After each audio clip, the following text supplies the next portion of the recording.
यह वीडियो है रोहतक जिले का जो गांव है मोखरा गांव, और मोखरा गांव में जो गौशाला है उसका जो अब फिलहाल में जो उस गौशाला का जो संचालन कर रही हैं वह मैम कर रही हैं। तो हमारे साथ हैं मैम। नमस्ते। नमस्कार बेटा, जीते रहो।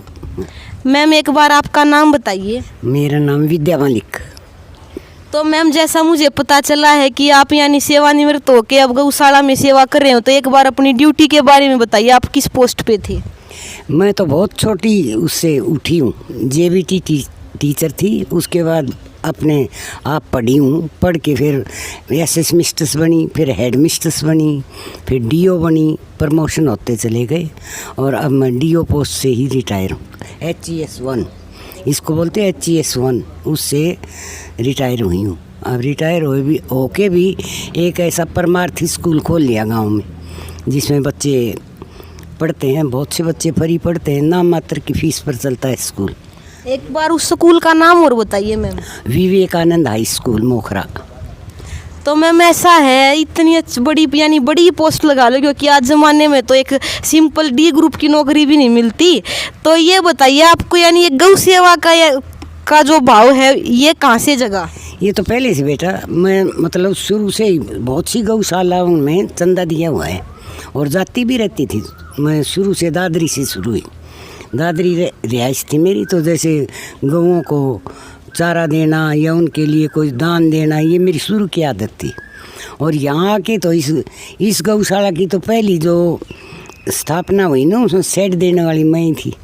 एक भाई गौएँ कहाँ खड़ी होंगी, इसलिए मेरी सबसे पहली शेड मेरी इस गौशाला। तो ऐसा है जी, आपने शेड भी दिया और अब तो आप जैसा मेरे को पता चला कि अपना पूरा टाइम गौशाला को ही दे रही है। हाँ पूरा, कि ये मेरे लिए एक बहुत आखिरी ज़िंदगी का आखिरी पड़ाव है। उसमें एक इतना अच्छा काम मुझे मिल गया भगवान की ओर से।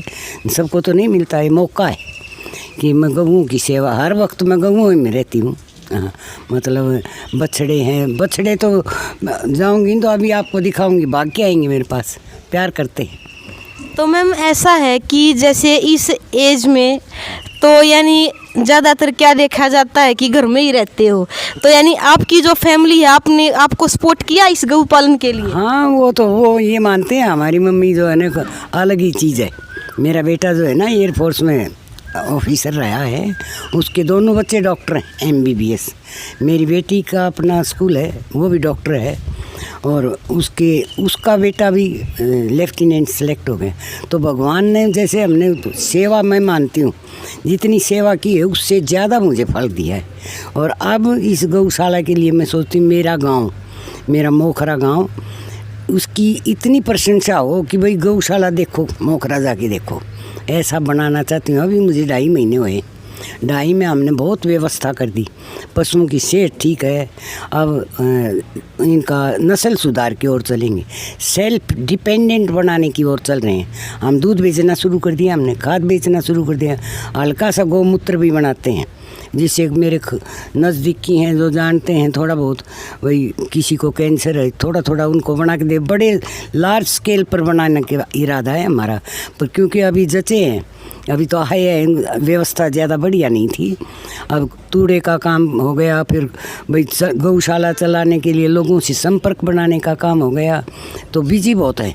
उतने में थोड़ा से सेट हो जाएगी ना, तो हम एक दिन ऐसा आएगा गौशाला को कहीं चंदा मांगने की ज़रूरत नहीं पड़ेगी। इतना बढ़िया करने की योजना है हमारी।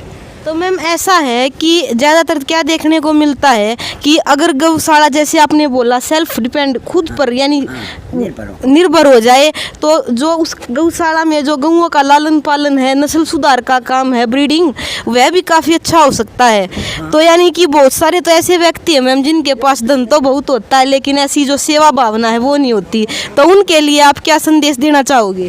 वो मतलब लगभग तो देखो ऐसे है, गौ जैसे हमारे गाँव में गौओं के प्रति भावना अच्छी है तो चारा देते हैं, रोटियां देते हैं, उनकी औकात उनकी हैसियत के अनुसार चंदा भी दे रहे हैं। पूरे गांव का बहुत सहयोग। गौ प्रेमी तो हमारा गांव है ही सारा, और उनको तो ये कहूँगी कि गौशाला आपकी है और मदद करेंगे, वो गौशाला बढ़िया हो जाएगी।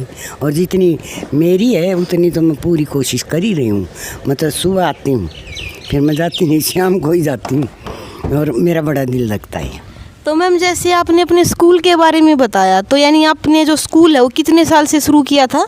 वो उनको हो गए 20-22 साल हो गए। मेरे हस्बैंड रिटायर हुए ना, उसी वक्त उनके लिए खोला था 2001 में। फिर चलता गया, हमने कोई ज़्यादा फीस वीस नहीं ली तो बढ़िया चल गया। 600 तक बच्चे रहे हमारे।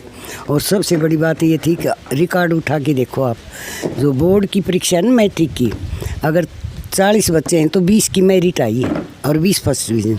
थर्ड और सेकंड कुछ नहीं हुआ करते हमारे, फर्स्ट और मेरिट। वो तो मैम ऐसा जैसे आप गौओं के प्रति भी जो आपका भाव है वो भी इतना अच्छा है, तो उसमें परमात्मा तो आप इतना अच्छा साथ देगा।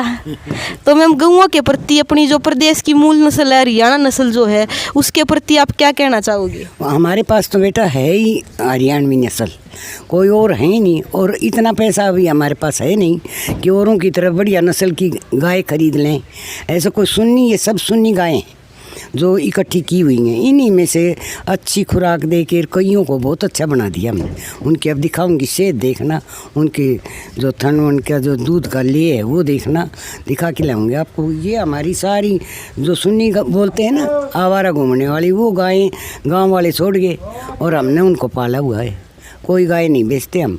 एक गाय 3 गऊओं को पालती, अगर 3 किलो भी दूध दे दे तो 40 दिए 120। इन सब